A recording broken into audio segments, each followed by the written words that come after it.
What's good, y'all? Welcome to Conversation Piece. This is Patrick Armstrong, the host of the show, where we talk about the missing pieces of the conversations we're already having. And we are pulled up live outside in Fountain Square at Chreece 2024. I'm super excited to be here because we had to pop out for only the specialist of things. We are here with 4/5 of the hottest collective of young legends in the music scene right now, and hip-hop in Naptown, in all of it. I'm here with the Slum Baby Family, 4200 Corey, MACCOLADES, DJ Dez, and Pfeif. Quick shout out to Dierre Hartman, aka Kxng Dierre as well, that fifth member back in Jackson currently. We're gonna get it in with him soon. But I am here with y'all. Much love to the fam. What is good? What's good, Brody? DJ Dez popped up on that album, by the way. So we're gonna have to talk about that skit because I really enjoyed it. But anyways, to kick us off, I want to talk about the origins of SBF. Can you talk a little bit about it, Corey? How did this come together, especially for people who may not know who y'all are? Yeah, man. So like in 2016, 15, like I was in middle school. I loved music, had a passion for it. I was big on like sharing that passion with other people. And originally we had a group called Oh So Different Era, and it was OSD. And you know, high school changes people. You know, you find yourself. And eventually we went through the high school. It was me, him, other people. People dropped off. People added on. We went through the motions and then rebranded in like 2020, 2021 to Slum Baby Family. And we then added on, and here we are. Okay, here we are. Now we here. It's beautiful. Now we're here, and it is beautiful. It's a little bit hot, but it is beautiful. All right, Pfeif, Mac, when do y'all enter the picture? Ooh, when did I think I entered in a couple years ago. It just kind of happened. Like we were just hanging out a lot, and Corey was like, "Hey man, do you want to join SBF?" I was like, "Yeah man, let's do it." So we met him at the PDT. Yeah, we had it was a 2 event type of day. Okay. I was actually doing like a food drive, like a giveaway and some other stuff, and we were playing ball and stuff, and we also were shooting a music video for PDT. He had reached out and he was like he wanted to do the music video. Yep. And after that, it was sort of like, man, I really love this and I want to continue to build on this relationship. And so that's really how we ended up getting into him being a part of SBF. Okay, that makes sense. For people that don't know, Pfeif, TCP Films. That's who it is. That's how you can find him. All right, Mac, when did you get into, when did you enter SBF? I entered SBF probably like shortly after Pfeif, maybe, or shortly before. Before Pfeif. I met this dude in high school. So it was like, we was already kicking it.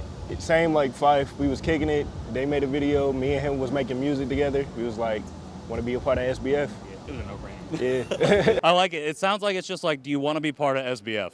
And that's it. Definitely like a culture thing. Like, do you fit this culture that we built? Like over the past 8 years, you know, we done learned a lot from trial and error. And to be able to invite people in, we can gauge well if somebody fits. So.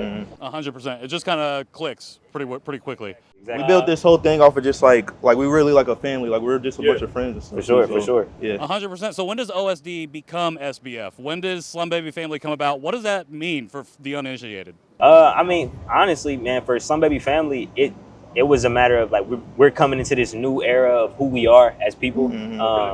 I think that at that time it was right after COVID had hit. I had just got ready to either drop or had dropped Rest Easy, my first like EP under the name 4200 Corey. So it was more so about like making sure that I had something solid and a foundation built to continue to build up, because I think that you can't do anything without a team. And for me, my team has to be family oriented. So it was a no-brainer to sort of switch into that mode around 2020, 2021. 100%. And now we're 4 years on. You've just dropped this new project, Family First, Volume 1, which I feel like means there are more volumes to come. How long has this project been in the works? How long have you been working on this particular album? Man, when I tell you, so me and Corey been talking about, because we used to have like Style It, which was our projects back in high school. And we've always been going back and forth like, yeah, we need to make another one. We need to make a third one. We made 2 of them. We was supposed to make a third one. But we was like, you know, we added Dierre, you feel me? And Dierre has immaculate raps. It's like, we might as well make this a family thing. So that's how it came into fruition. And we've been working on it probably since like, I mean, if we start off by just saying like what records we started, because we made Empty, me and Dierre made that like 3 years ago. So it's really like we were thinking about doing our own projects, me and Dierre, me and him, and then we was like, nah, let's just kill all the birds. Okay, I like it. Well, I wanted to ask, so to announce kind of the project, 3 singles came out as well. You each had your own, Ride Out, No Such Thing, and Above the Law, which, by the way, when Above the Law comes on when I'm driving, I always look around and I'm like, what the fuck is happening? And I'm like, oh wait, it's the music. 10 tracks in total. First off, how do you choose kind of what enters this particular album? Like you said, this is empty from 3 years ago. How do you choose like which projects or which tracks are going to make this project, which you keep for your solo albums? I don't really know. I think we just really chose like vibes and then what we thought would possibly be missing so we could cater to everybody. So like there's good raps on there, there's great hooks on there, there's the bouncy records, you have your straight barred up records, and then you have a little bit of fun with stuff like DJ Dez on there. So it's a lot of stuff to be offered on there, and I think like we just sort of went through the options of all the shit we really had. Yeah, it's like a taste of each thing that we can do, basically. Yeah, 100%. Like we made a house song. Right. I mean, when we typed it into the engine, we was just like, we made a house song. And then it was like a no-brainer for us to make the intro because it was like nobody would expect us to rap on this. 100%.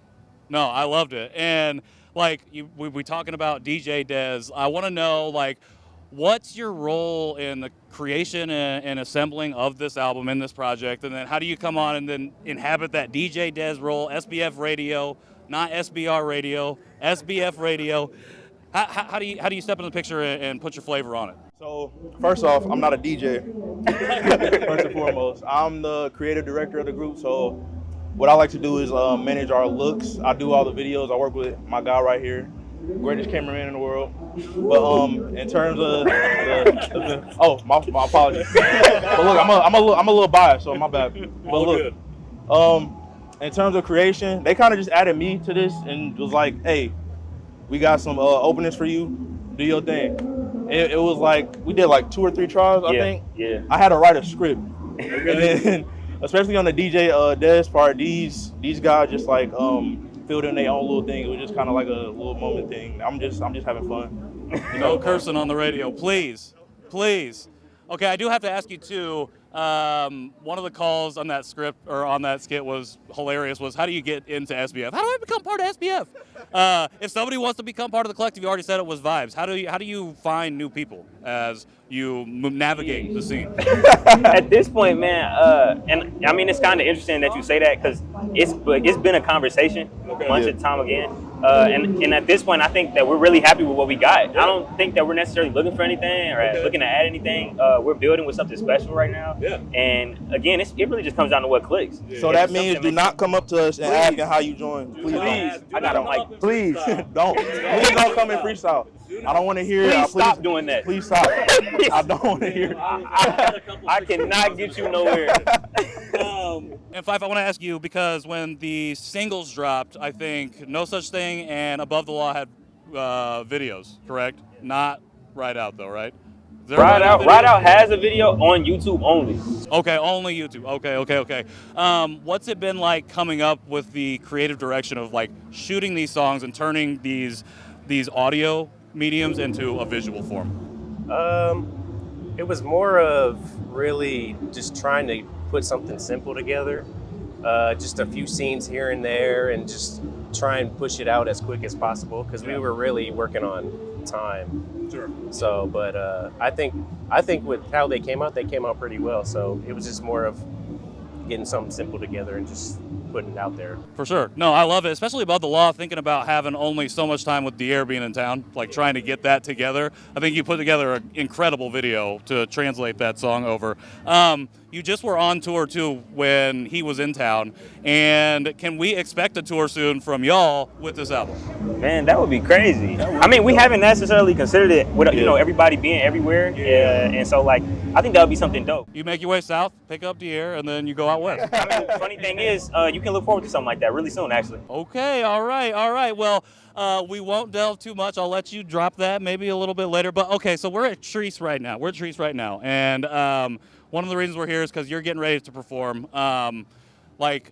It's incredible to be able to see so many local acts come out on a day like this. I want to ask each of y'all to speak on what it means to have a festival that celebrates hip-hop and celebrates the city of Indianapolis and Naptown specifically here in Fountain Square. What does that mean to each of you? Whoever wants to go. Man, something like Chreece. Like I was introduced to Chreece about like probably probably about 5 years ago. And the first time that I came, I was so unaware of where the music scene was at in Indy until I came to Chreece.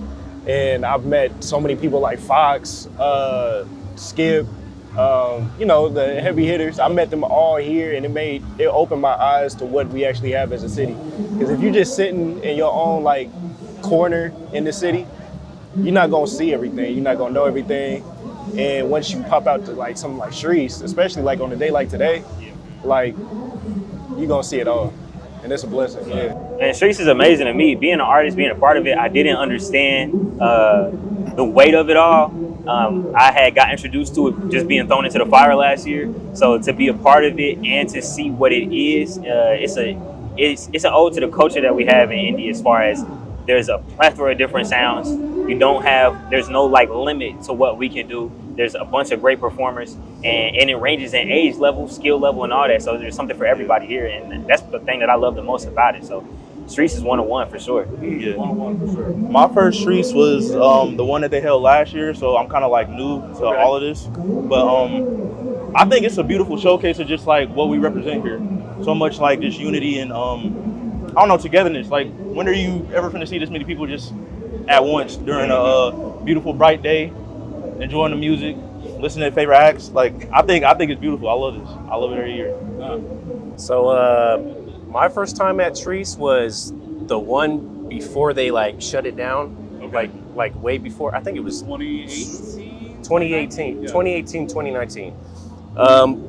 So when I went to that, it was just pretty cool being able to see like new artists I've never heard of. So we seen Flacco, Baby Ebony, Distinct. There was a few more I can't quite remember, but it's just pretty cool being able to see new artists and hear new music and say like, oh, like I like their music, I'm gonna go check them out. So I just think that's pretty cool with Chreece. So this is my second time coming to Chreece because I wasn't at the last one. Okay. All right. Well, Corey, you're at the Hi-Fi tonight, 11:20, the headlining spot. I'm gonna call it the headlining spot with Mother Nature, with a couple other really incredible acts. Can we expect, you got the squad here, can we expect some SBF appearances tonight? Ooh, okay, Dierre on FaceTime, coming in. Well, fellas, I appreciate y'all sitting down. Like I said, we're going to have a much longer conversation here in the future because I love what you're doing. I love the impact that you've made on the city, and I like where you're headed. Naptown to the world, 100%. For folks out there, you can get Family First wherever you get your music at right now. But for y'all, how do we find you? How do we follow you? How do we support you coming out of this conversation? Baby Family, wherever you look at social medias, especially Twitter, or X, formerly known as Twitter, and Instagram, that's where we be at. We're going to put you on it. Not only do you listen to our music, but we put you on to the hottest, the best tunes that you've never heard before. We're going to get you right. Aside from that, I'm 42 and Corey, so 4200KORY, wherever you want to find a brother at. I'm Desional Lamar on Instagram, DESIONAL.LAMAR on Instagram. Follow me. I'm a model, stylist, fly guy on the internet. I'm just saying. He's everything. I'm everything. I can do it all. The everything man. MACCOLADES, MACCOLADES, everywhere. MACCOLADES on Twitter because somebody took my name. So that's without the O? Yeah. Without the O, MACCOLADES. Yeah. Yeah. MACCOLADES. What about you, Pfeif? You can really just find me on Instagram at tcp.films with a Z. tcp.films with a Z. MACCOLADES, DJ Dez, and 42. Appreciate y'all. We're going to hit the 40-second gear here as we get out of here. But everywhere else, y'all know what it is. Conversation Piece Podcast for all the hottest things happening in Indianapolis, in Naptown right now. And we're going to be at Chreece, and we're going to catch y'all real soon.